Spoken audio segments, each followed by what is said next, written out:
are going to begin with a question. And this, shout out to Ginny for queuing this up for me. Is Lawrence, what is one thing you wish everyone knew about the Kendrick Lamar Super Bowl halftime performance? Oh my God. Well, I feel like people might want to know where to get the shirt, but the game is to be sold, not told. Let's think about it. A moment where mainstream America couldn't sing along. They couldn't relate. The experiences weren't true. Why would anyone, the NFL, Kendrick Lamar, force upon mainstream America and by proxy the world a song whose lyrics they couldn't relate to? Sounds like the national anthem. For when Francis Scott Key penned the national anthem about the land of the free and the home of the brave, he didn't mention stolen land, and he didn't mention that Africans in America weren't free. So to the visceral response about why you were subjected to some fancy, dancy music you didn't understand, maybe it's because you're used to being able to control the narrative, control what you see, control your entertainment, relegate Black people to singing a song that you're more used to. It was as beautiful as it was dissonant. But the guffaw was in acting as if people of color and people from historically marginalized backgrounds haven't had to sit and listen to songs whose lyrics they couldn't relate to. You're welcome. That is a bar. I love that it was in New Orleans because you can't erase the culture. And from Trombone Shorty doing God Bless America to John Batiste doing the national anthem, at this moment, there was an unapologetic celebration of Black brilliance that I don't think we can look over. And for those of us who are of the powder skin, some folks I think don't realize that Kendrick Lamar has won a Pulitzer Prize. Kendrick Lamar is an artist at a genius scale. And so to not understand his lyrics, right, because you're not accustomed to listening to music like that, you need to pay attention to that. But to me, it was so easy to pick the moments people wanted to talk about, but the visuals themselves, this was public art, and it was resistance art. And there are so many minuscule details, from there is a pose that is taken at the top of a light that was an inverted hangman's tarot card on the ground in the shadow, like the American flag, right? With a Black man standing unapologetically at the center. Every dance move had a purpose. And so to me, the music is only half of it. And the streetlights, the video game aspect of it, Like, you're going the wrong way. There is so much there. But to me, watching the visuals and understanding the art itself, and we talk about dog whistles in politics, and we typically talk about it with extremist groups. This was the best dog whistle I've ever seen to a group of people that needed to hear it. So that would be my perspective. So I found this question interesting for two parts. One, because I wanted to hear what y'all had to say, like for real. And second of all, it's because I didn't want us to overshare what we understand about the performance. Because I think one huge takeaway that I got from not only the performance, but the discussions thereafter and all of the hot takes is that not everything is meant for everyone. And especially white people. Not everything is for you. And to your point, Lawrence, we know why it's so hard for you to, sit with the fact that things aren't always for you. And not that I feed into this fissure, but I saw a lot of talk on the internet from our brothers and sisters in the UK who aren't familiar with the Black experience and in America. And there was a lot of discussion about, I don't want to think when I see art or a halftime performance. I just want to be entertained. And I thought that, again, in that moment when I heard that, I was like, not everything is for everybody. But the folks who needed to hear it received it and understood it. Like word for word, bar for bar, toe to toe, round for round, right? Is you down to go pound for pound, toe to toe, blow for blow, round for round? Like we understood it. And I don't think anything else needed to be explained. What I will say is that it wasn't about Drake. It had nothing to do with him. Zero. And I love that for Kendrick. I really, really do. And the last thing I will say is that I also processed it as resistance art, from Samuel L. Jackson to just every piece of it was resistance art. But the best, or one of the best pieces of resistance art during that performance was the spontaneous kind, was Zulkarnain Nantambu, who stood on that car with a Palestinian and, was it Sudanese flag, and was like, y'all need to be freeing and saving Sudan and freeing Gaza. And only that type of performance by Kendrick could have motivated that type of protest. It was a protest within a protest. And I just thought that was so cool. And nothing like I had ever seen before. Never. No one's protesting. I mean, shout out to Cowboy Carter. And I don't want the Beehive in these comments. But I have not seen that with any other artist, regardless of their global scale. And that's why I just loved that halftime show. Well, I love it. We call this a third rail. I'll hit the third rail in this, at least in the close on the conversation about the masterpiece.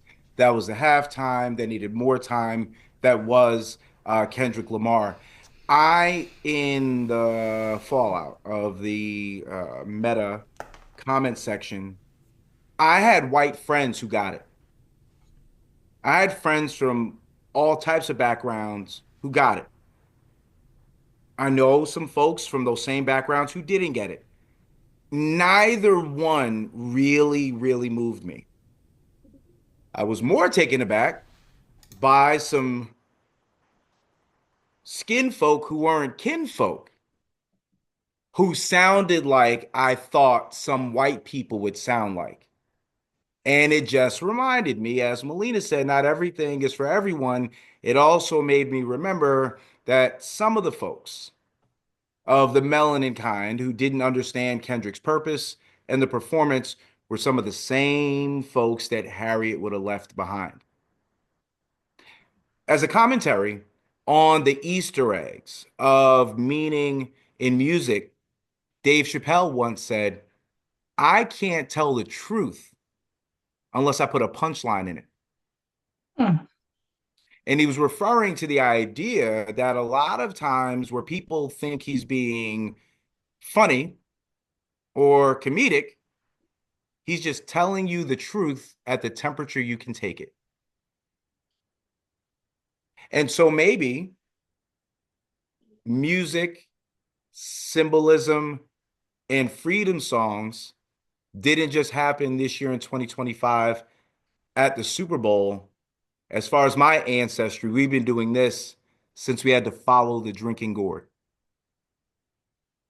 So this time we are gathered to talk about the last 30 days of our lives and how in the last 30 days there have been around 70 executive orders signed at this point.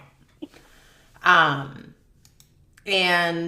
we could talk about, EOs as a mechanism, but today we won't really be focusing on that. Instead, we are trying to talk about the cultural shift that these policy changes are making. I want to talk about these executive orders as a broader effort to delegitimize DEI and make us politically, personally toxic, even illegal, right? And I think this is different than, or at least for me, this has felt different than previous pushback that is focused on, I think, like limited scopes, whether that be books, curricula, as we saw with APs and African American history. Now this administration is using this, authority to fundamentally alter institutional norms and public discourse. So I kind of wanted to set the backdrop and the context for the conversation that we will be having today. And I'm hoping that you all will be able to speak to this effort to reverse the cultural progress of the last 60 years around civil and human rights. So I want to start with a meta question and kind of work our way backwards. We're going to backward design, as Dr. Furlong would say. I'm going to start with the end. What is the real end game? I think the end game is probably the appropriate term in this moment. If you put a timeline of the spate of executive orders, use the term end game, and I think that's specifically accurate in this moment. If you put a timeline on what these executive orders are signaling, because we know that executive orders themselves are not laws, but they are the communication of the intention of the President of the United States. If you put it on a timeline where DEI, where this nutty idea about merit has come up, I think about the timeline. Is it the Emancipation Proclamation that you're so mad at? Is it women being able to vote? Is it schools being desegregated? Is it Africans in America getting the right to vote? Is it the fact that you all have buyer's remorse about bringing us here to this country to begin with? Because every signal from these executive orders is suggesting erasure. You don't want us here as if, pursuant to the founding of the country, we ever wanted to be here. Right. There have been many, a thought leader, Trevor Noah being the most recent, who suggested that at least Africans in America, relative to the family structure, relative to economy, relative to community, to even spiritual thriving, we did better, but we were segregated. Yeah, we did. So what you're signaling is you want us to go back in time and in country, but we built this place. So we're going to stay here, but you can have the segregation that you want. Here's the thing. When you go to your corner and I go to my corner, I don't want to copy off of your test. I don't want to copy off of your line dance. I don't want to copy off of your culture. I don't want to wear a thing that you wear. I won't copy off your test if you don't copy off of mine. But every single piece of communicated ethos is not that the president wants to make America great again. It's that it wants to make America white entirely for the first time. I'm going to affirm that because in my mind, that's exactly what this moment is. It's about the assertion of whiteness and white supremacy, period, full stop. It is about a hierarchy of value to human life and making certain that everyone understands what that hierarchy is. It is about devaluing human life. I think of the trans community and gender and the idea that in order to protect women, we must erase, destroy, and annihilate trans people. And there is, we could talk about the book Mediocre White Man. We could talk about the book White Male Rage. And more people should probably read those because that's the time we're living in. We're living in this moment and these orders because white male folks, I'm not going to say folks, white male humans have been told that they are superior and that they deserve things.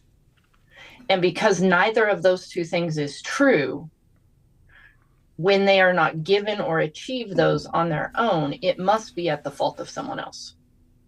And I think the other thing that is happening is the wealthy have done what wealthy folks always do. They are creating a means for people to destroy each other in order that they maintain economic and social power. And it's a war tactic. And, I saw a great piece the other day. I wish I could remember who said it. And if we do, we'll put it in the notes. But it talked about those members of the German community who joined on, not because they liked what Hitler was doing, but because they believed in Germany. They were Nazis too. And there's not a delineation. And so I think the end game here, it is being weaponized to destroy Black and brown people and their lives and their opportunities. And the end game is for white wealthy folks to stay wealthy and to maintain power. And how they're doing it is activating the middle and lower classes to attack queer folks and Black and brown folks. I'm not shocked anymore. In the last month, I've been motivated to kind of, begin to, I guess I don't want to jump ahead, but protect myself, right, as a practitioner. And I think about that the end game, and I this will be in the notes somewhere as well. I was reading something or watched something that said that this actually predates Hitler and the Nazis in World War II. That this is very much like post-Reconstruction, and how white people were so mad that we had made any gains at all since we emancipated ourselves, that they had to, disenfranchise us once more. And this is largely activated by poor white folks to actually do the actions of terrorizing us, but very much the call to action came from wealthy landowning white folks. And I think I'm thinking about your point, Lawrence, when you were like, fine, let's be segregated again. I'm gonna be in my corner chilling, like I'm gonna build Tulsa again, I'm gonna do all this, like we gonna be fine. And they're being activated again to want to burn it down once we do or have established all of our things again. And that as an end game is what I envision, right? Like you're going to force us to go, underground, to be insular, to, create our own self-sufficient communities. And then you're going to want to come over here and you're going to want to burn it down all over again. Melina, you said something that I think is so insightful, and Ginny is the history buff. You'll appreciate this. I think about the thin threshold American society, the thin threshold that American society has for progress. Between the Emancipation Proclamation and post-Reconstruction, Plessy v. Ferguson, 1896, those of y'all with merit, the dates without looking, 30 years. You go 30 years from Plessy v. Ferguson, you go into the Harlem Renaissance, you go into the Great Depression, but then you also have Tulsa. You also get at least white women's right to vote. You go about 30 years further, Brown v. Board, you take a couple more years, you get the Voting Rights Act. Maybe 40 years out, you get the election of the first Black president in the United States. 2025, here we are. How can an establishment with multiple centuries of supremacy be so fragile that it only takes decades of perceived progress for them to backlash? So I think that it's actually, there have always been two parades.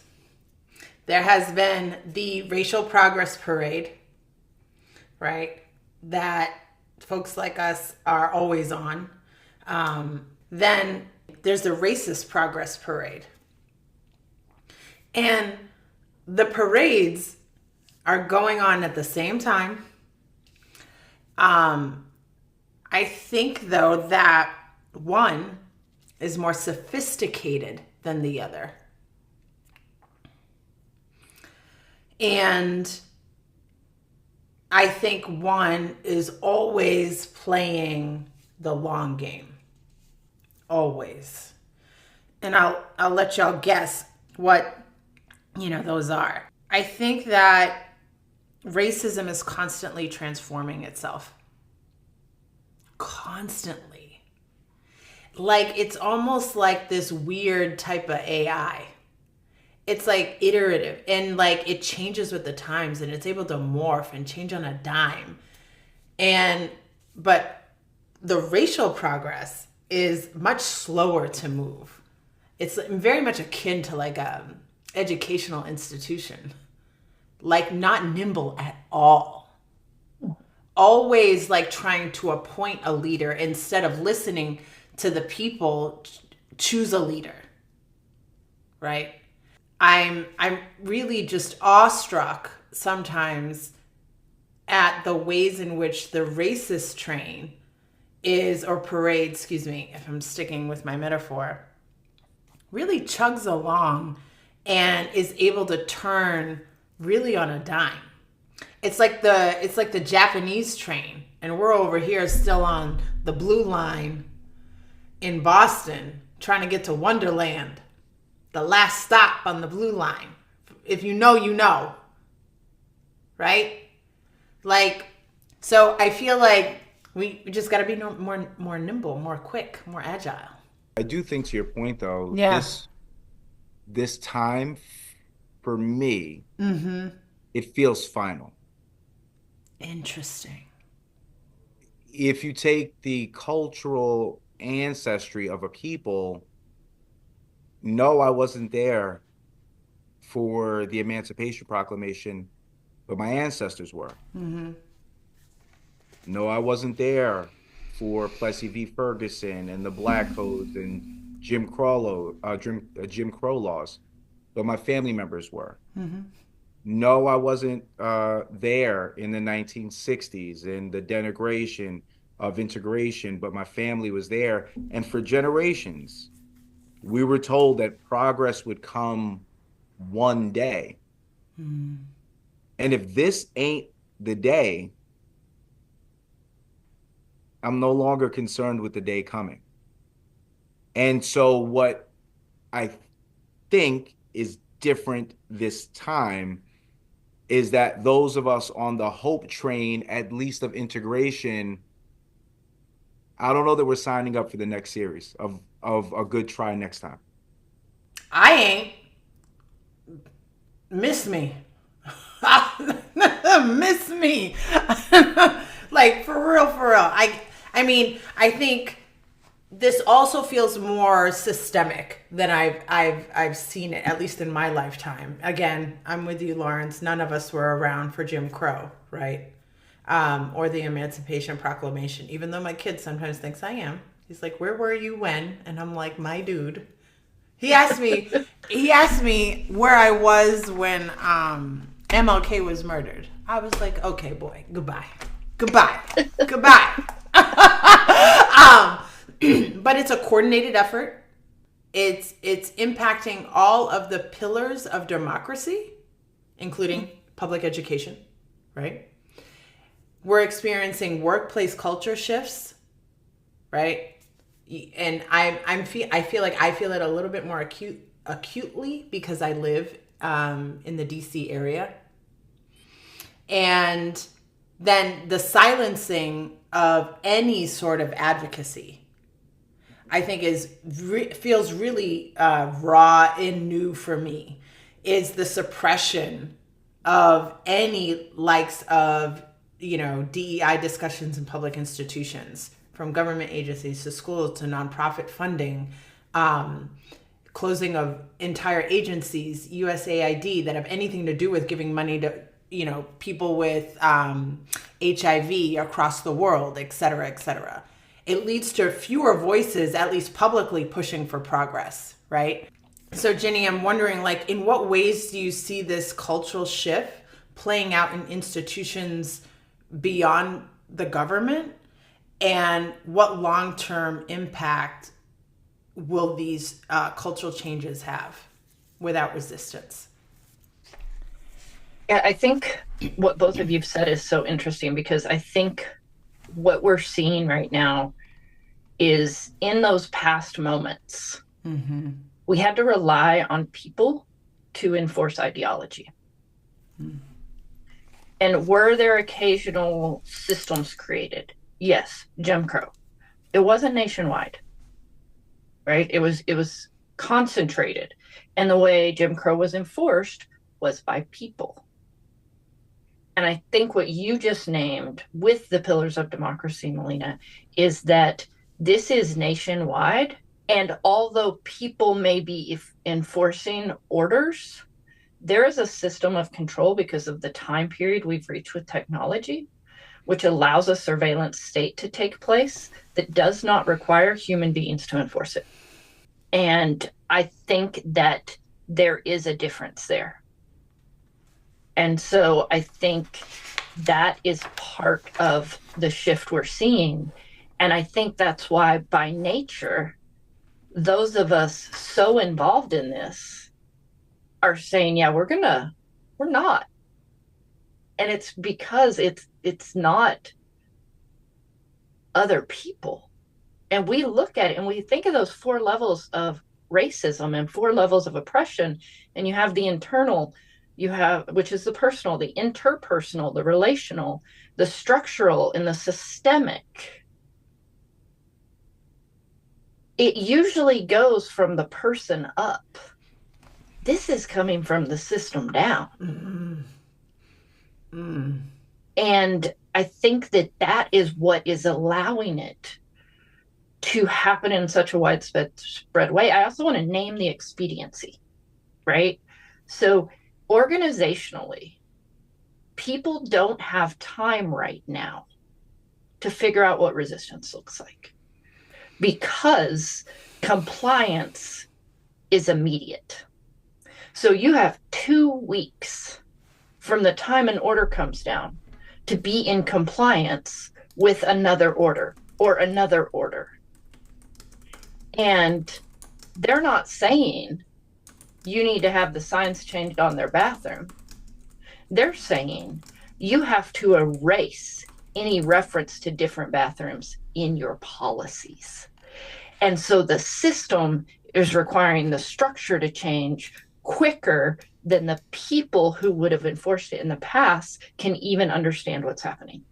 And so that is where it is so widespread and it's so quickly enforced that I agree with what Lawrence is saying, is that if we want to talk about Endgame, that fast-moving parade, man, they're pulling up to City Hall right now, and it's called the White House. Right. And that is what it has been leading to. Well, and Jenny, I think you touched on a great point to Melina's question. What are some of the cultural implications? Mm-hmm. Though this momentum did not start with this administration, what is different relative to the implications is that you have a certain kind of professional governance malpractice, because you have tech leaders, business leaders, and lawyers speaking into spaces that are well outside of their professional education. If you want to talk about DEI in terms of leadership, imagine business folks and legal folks speaking about educational matters, speaking about Food and Drug Administration, speaking into every area because they have the microphone now. So what do I know about it? In education, the folks speaking down the well, they've never been educators. People asked to investigate and terminate and exterminate our military have had very thin military experience, certainly not even as much as their predecessors. The cultural implications are, while DEI is the scapegoat, folks who have no merit have tons of power. And of all things that do scare me, it's an idiot with power. And we are littered with them. Yeah, we are. We are also littered with teenagers who have never attended college, who are interns, for Christ's sakes. And they are firing career government employees. I have friends that are in the armed services and scared because their past performance reviews mention DEI. And so I think that culturally we're going to see not only are these folks with DEI in their titles being fired and targeted, corporations will now or have already begun to shut down their DEI departments and fire, the employees in those departments. I think then the secondary and tertiary levels, the targeting for that becomes more and more microscopic. And then they start to go through things with a fine-tooth comb, like your performance review, like your social media presence. And then you have folks, squealing and snitching on each other. Like, oh, so-and-so does this, so-and-so's doing that. And this is already affecting the nonprofit world where, if someone's involved in a certain project or club or association and auditors find out, their funding is now in jeopardy. And so you have this compliance in advance sometimes because folks don't want to lose their job. Folks don't want to be responsible for, their organizations losing funding. And I'm wondering what are the impacts here? I think in the immediate nature of folks' fear to exist in these spaces. Do they go underground? Do they double down? What do they do? Well, and I think that one of the things you just named, Melina, that is really important is that when this becomes more microscopic is when we are back to where we started at the end game, which is DEI is code for anti-Black and anti-queer. And when you think about who has carried the burden of the work of DEI, be it professional or grifter, which we can talk about later, it is often people whose very identities are going to be targeted. And so as we get to this microscopic level, what we're going to see is this dismissal of Black people, of brown people, and of queer people. And I think that's the point. We're back to the lavender scare. And to your point about how do we do this? Does this go underground? I think that there are a number of different conversations that we have to have around this. And one of them is people need to survive. And Laverne Cox recently made a comment in an interview that I'm going to paraphrase terribly here. But basically, she was speaking to the trans community, the Black trans community, and said, do what you have to do to survive. And I've had that conversation with people recently.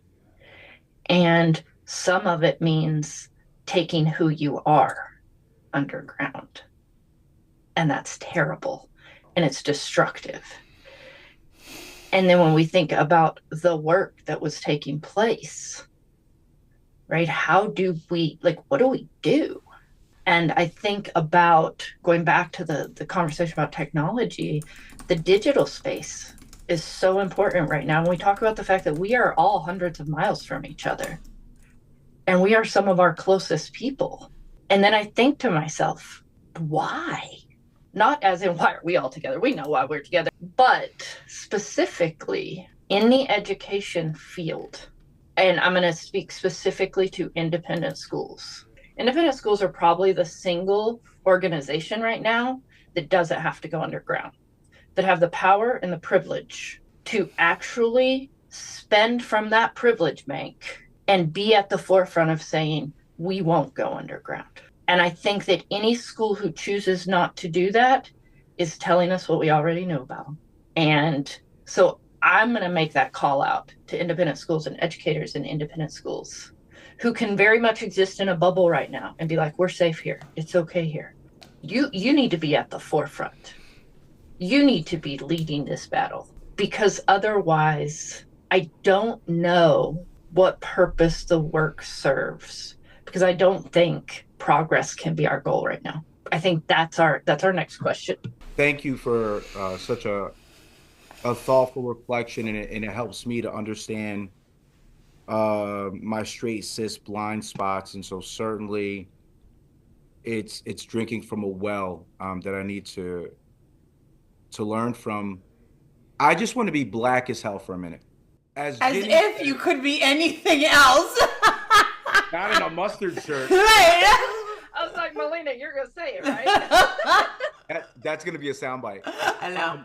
But as Ginny said, DEI is just code for an underrepresented identity. Let me take DEI as code for being black. I am black every day of my life since birth. When you're black and you embrace it, the day that you came out is the day that you came out of your mother's womb. That's when I came out. I can't quit this.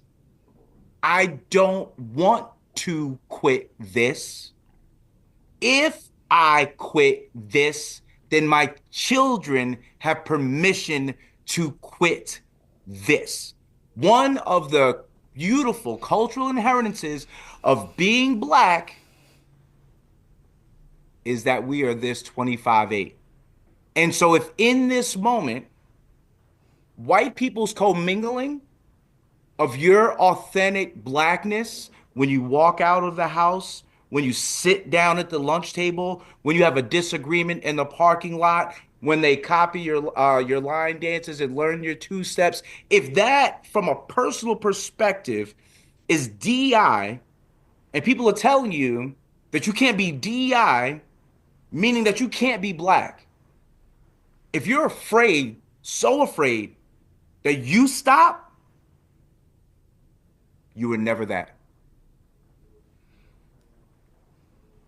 I've learned early, not to speak for all black people, but as one black person, with my children in the audience, there's no grifting from this.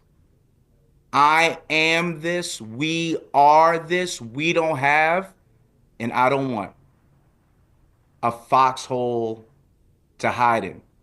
So, as it always is, while other folks can run and hide, we'll be out here in these streets. We'll see you when you come back.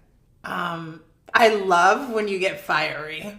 Not only because I think it's just brilliant, yes, but I'm like, thank God it ain't me this time. Like it's somebody else. I agree. I think there are ways that we can do both things. I think there are ways that we can protect ourselves, but there's no way that if we want to leave the legacies I think we've worked really hard to leave, and if we want to be the type of ancestors we've worked so hard to one day be, then there is no running from this work. There is no foxhole. There is no fading to the back. There's no fading to black. We are going to double down, right? And we're going to make it do what it do, because our ancestors did more with less than what we have. Less education, less resources.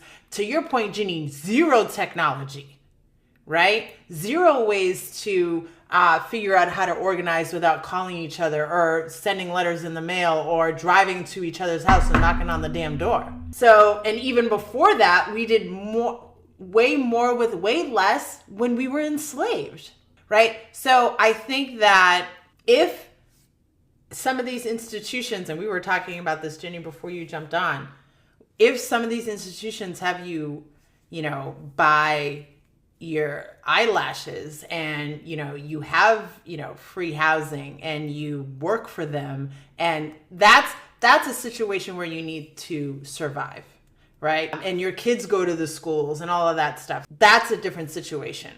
We on this call and people like us aren't in that circumstance. And we, I think, and I can speak for the three of us on this call, will not be going anywhere.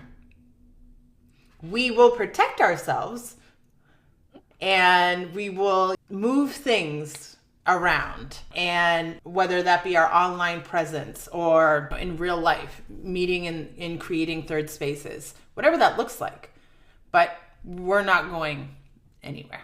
I think back to the history of black hair and cornrows and like, what are our messages? And so that's I'd like to ask you that question, Yeah. which is, where do we go?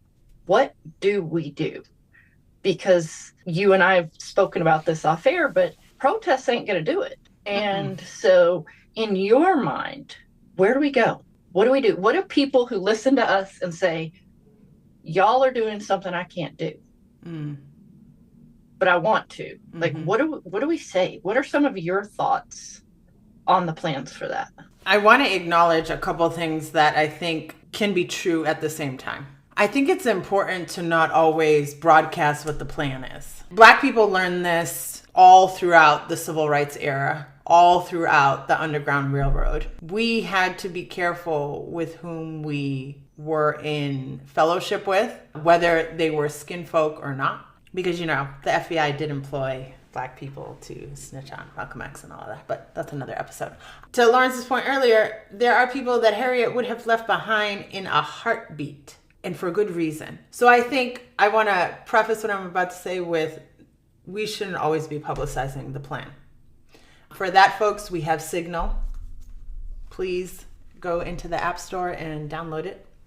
You're welcome. I think we have to have a multi-pronged approach. This can't be just one way or the highway. It can't be just one leader. I think we have to have some local and organizational pushback, you know, whether that be state, city, neighborhood, street level organizations that can continue to prioritize DEI. I think affinity spaces are going to be where it's on and popping, and where we can really get some organizing done and some pushback done. I think we are going to have to build third spaces. I think it's something that our government has taken away from us slowly, whether it's Adams in New York City trying to close libraries on Sundays, or coffee shops only giving you a certain amount of time to hang out there. So I really think we're going to have to be deliberate about creating independent spaces where we can talk about the plan and it's not online and not on a TikTok video, like grassroots organizing to help keep us sane and survive, to your point, Ginny, which is, you know, obviously the point, and have this work continue in schools and workplaces and, you know, our communities at large. I also think that legal challenges are going to be important. I think these lawyers are going to be rich in 4 years.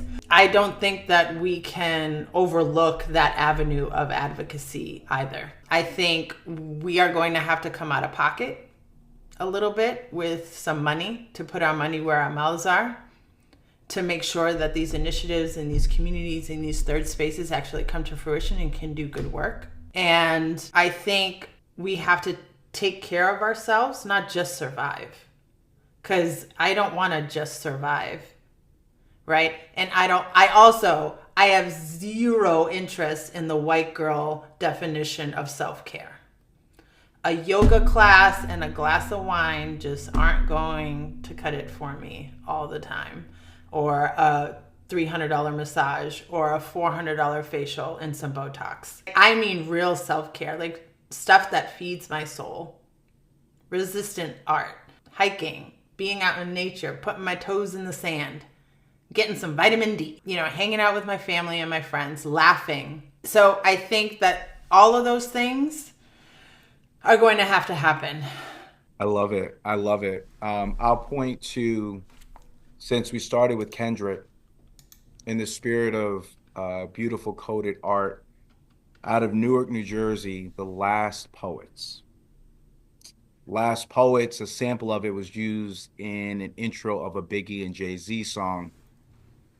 And one of the songs were poems set to drums in the back, was The Last Poets talking all about their love of Black people, their love of their dance and their talk. And he loved everything toward the end. And it's the crescendo of the song. He said, I love Black people. I love Black people. But the one thing I don't love, and I'm paraphrasing, is that Black people are scared of revolution. And it stuck with me. If you hang the allegory into any cultural, any identity group that you're in, my advice is to believe your eyes and believe your ears. There are a lot less people in your family than you think. There's a lot less people in your friend group than you think.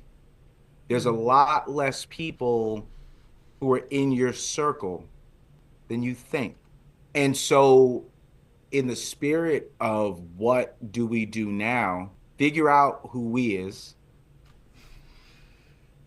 then it'll become easier to do.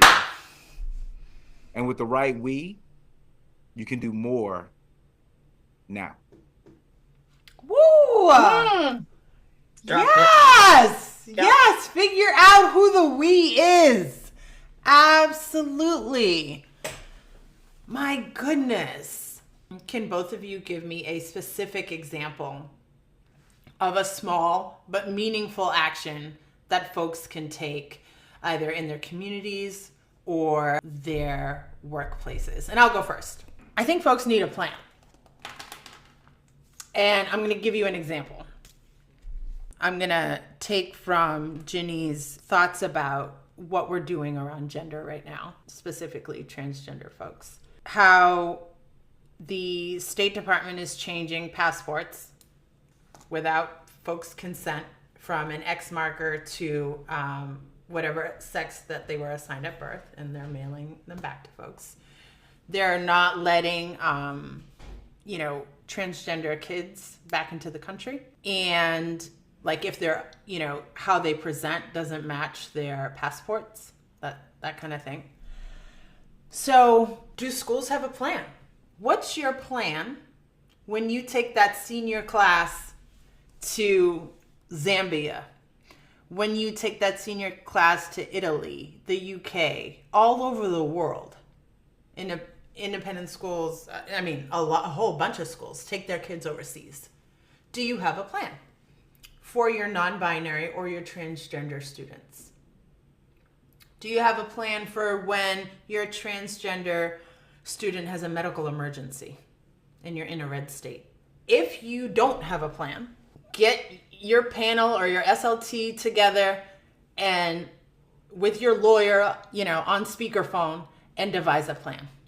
ICE is coming and will end up at your very expensive boarding school soon. Mark my words. I just got off a call with a lawyer a couple of days ago, and she said they're coming. ICE is coming to your boarding school with international students.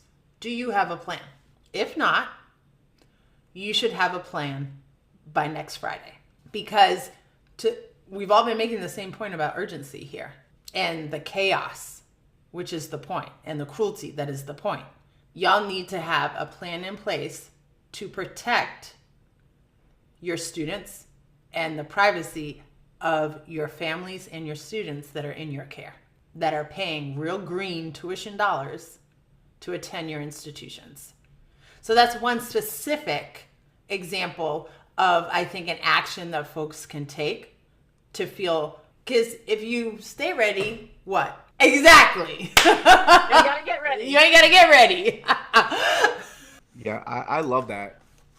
Pragmatically, data analysts, data scientists, people who can understand with the right heart numbers and data tables, you need to get to work, because the word salad, the word vomit that is coming from this administration makes people who are ignorant very afraid. Mm-hmm. And I was telling Melina before we started, I don't know whether I can't get to being afraid of this administration because I'm so darn amused. When they came for affirmative action, as an African in America, oh no, affirmative action was so good for us. By the numbers, Asians benefited before we did. Hispanic and Latino students benefited before we did. Right there at the bottom of the totem pole. African Americans. Who would have thunk it? When you look at DEI, oh no, DEI hires. Who sits atop the hierarchy of DEI? White women. Then after that, Asians. Uh-oh. Then after that, Hispanic Latinos. At the bottom of the ladder, there go Africans in America again. Why would I be afraid of a dog's whistle for a dog that doesn't bite me? In all of these instances, and I'm not suggesting that these EOs and their very real impacts don't have their place. But as I talked about the professional malpractice earlier, you got a lot of powerful idiots espousing things that by the numbers historically never benefited you, in their intention in terms of executive orders are aimed at you, but won't hit you. It's almost a practical call to allyship. If I represent DEI and you take an aim at me, you hit a white woman every time. So the call is to folks who know better to help the rest of us who might be afraid and bereft of the cartography, of the times table, of the data analytics, to at least have some information to beat back the mania.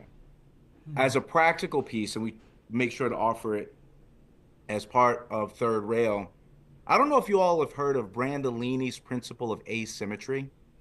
So Brandolini is a data scientist, and this has kind of just been in recent years with the influx of information on social media and artificial intelligence.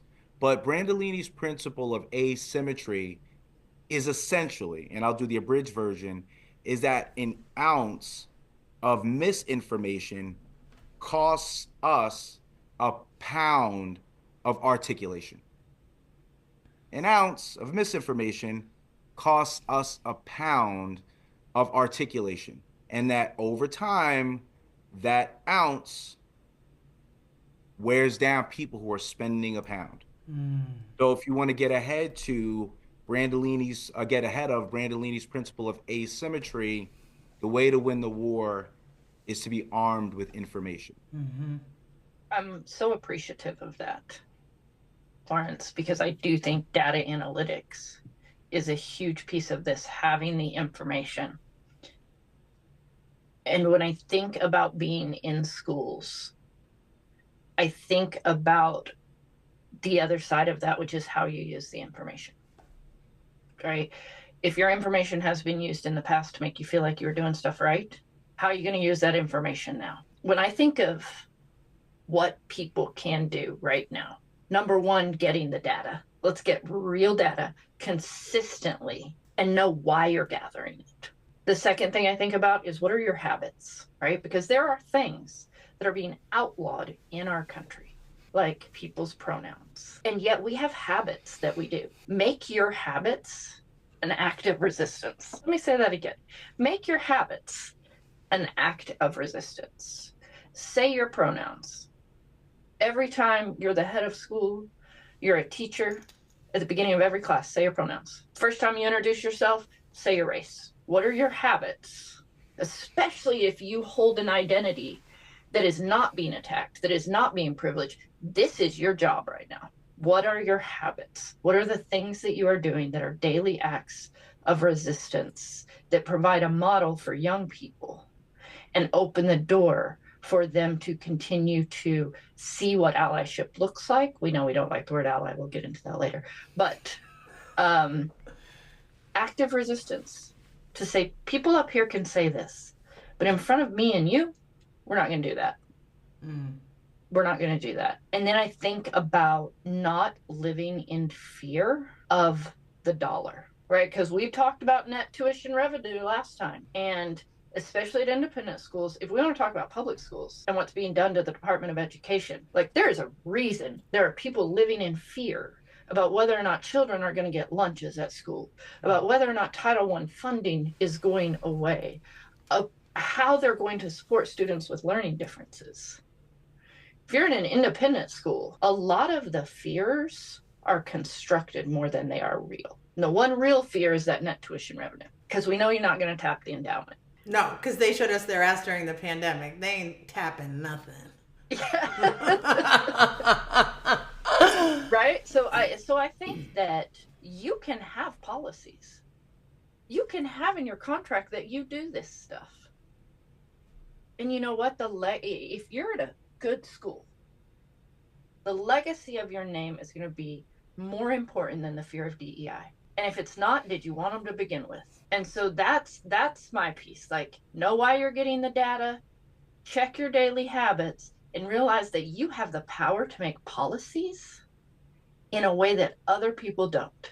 You just have to make the choice. I love that. Wow. Okay, Jenny. I see you. So with all of this doom and gloom, right? We gave folks some real small, I think, or in my opinion, I don't think they're small, but really meaningful things that they can do, action steps that they can take depending on their circumstance and community.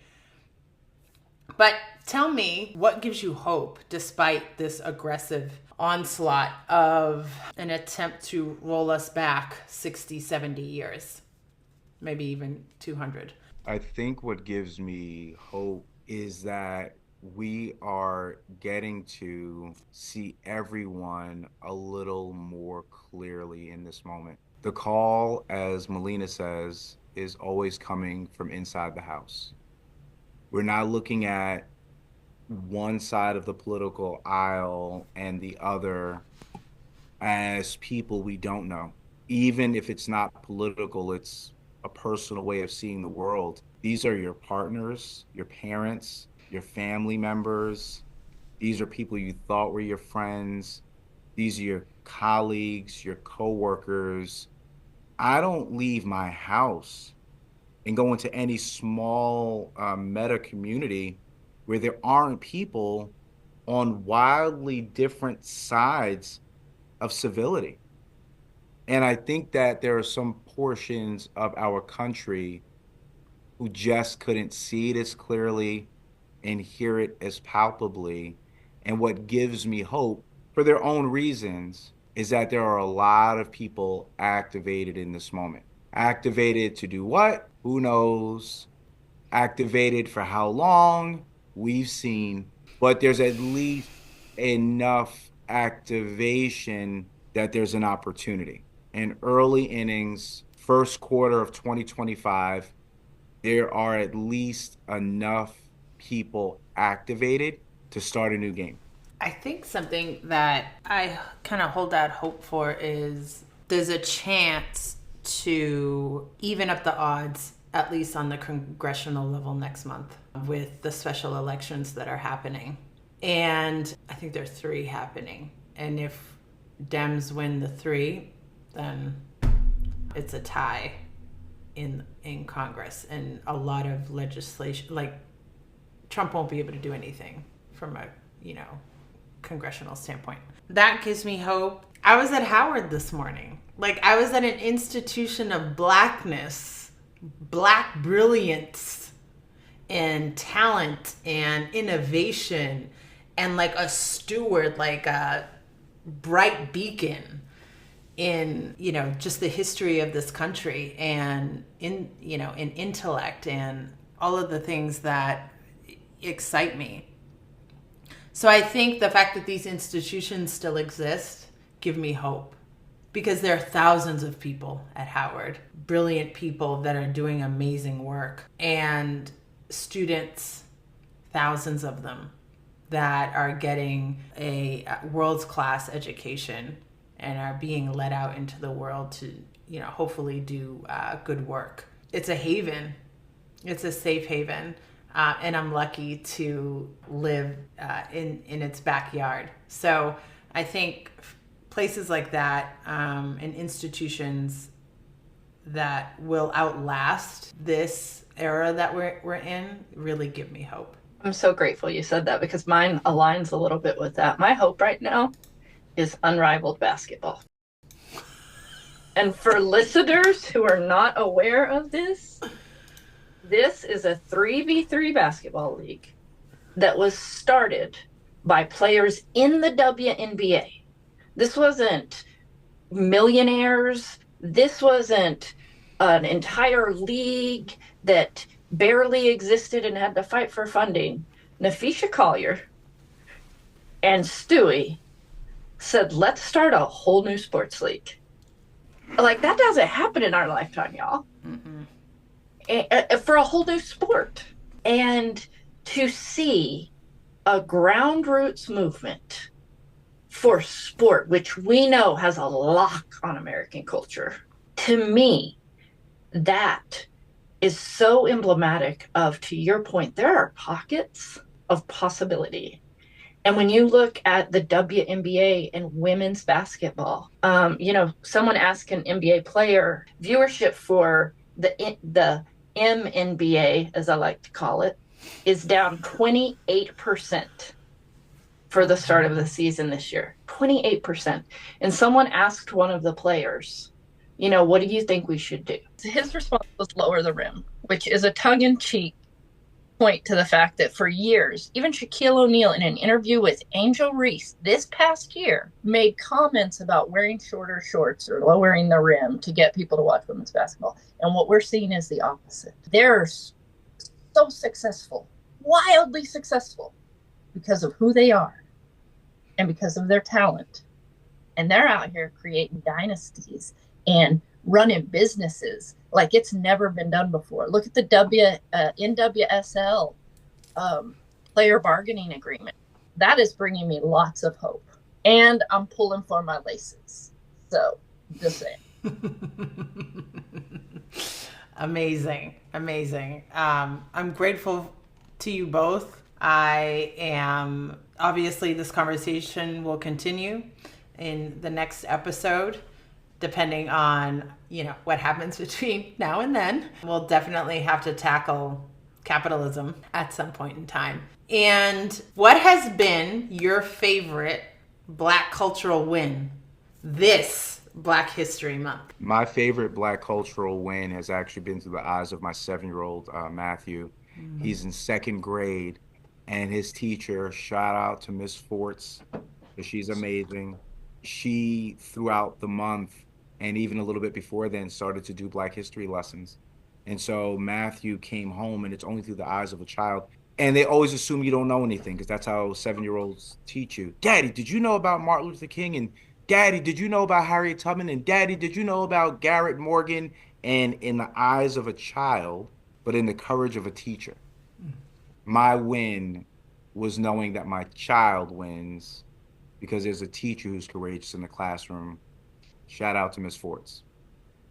Listen, we love a good teacher over here. Yes, we do. I'm gonna give a shout out. I'm gonna use this opportunity to give a shout out because on February 22nd starts the National Brotherhood of Skiers Summit. And for anyone who does not know about this organization, they have existed for decades to provide opportunities for Black people and people of color to go skiing. And Henry Rivers, who has been the president of the organization for a long time and who I had the great pleasure and honor of getting to know, has triplets. And Henry, Hanaya, and Helena will very likely be skiing for Jamaica in the 2026 Winter Olympics. And so I'm talking about Black futures.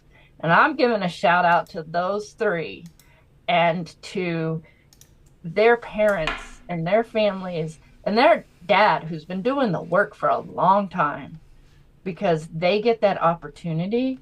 But there are so many other young Black skiers who are going to take over a town in Colorado with their families and children and just be out there owning the mountain. That makes me so happy. Oh my gosh.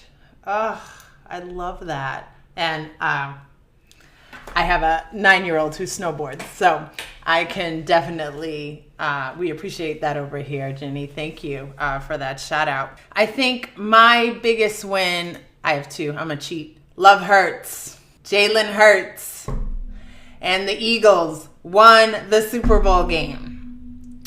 And it was just so emblematic of like all of the good things, you know, I wanted to see. The underdog, Philly, the city of brotherly love. Hurts, I think, gives us a great example that your management team can be all women and you can still kill it.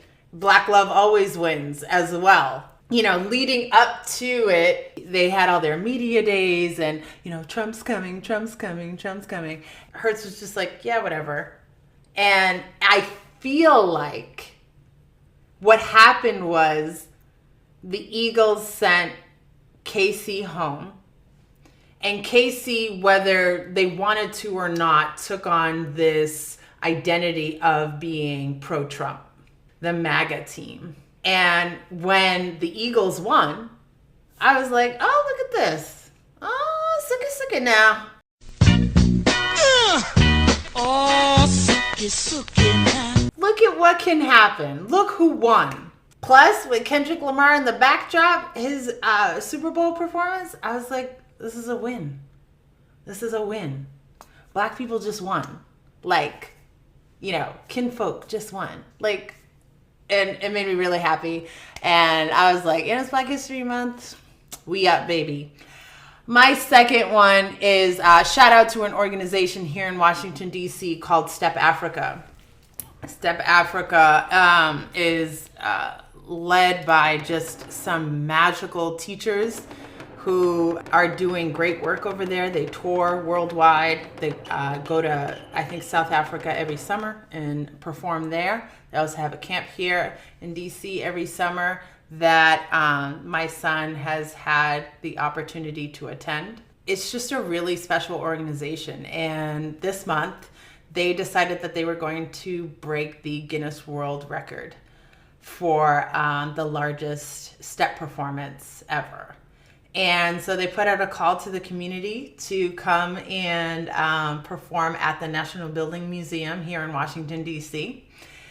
And they had kids from all over, kids and adults from all over the nation come. The Guinness World Record people were there with their clipboards and their little stopwatches on their neck and little counters to make sure, you know, everything was exact.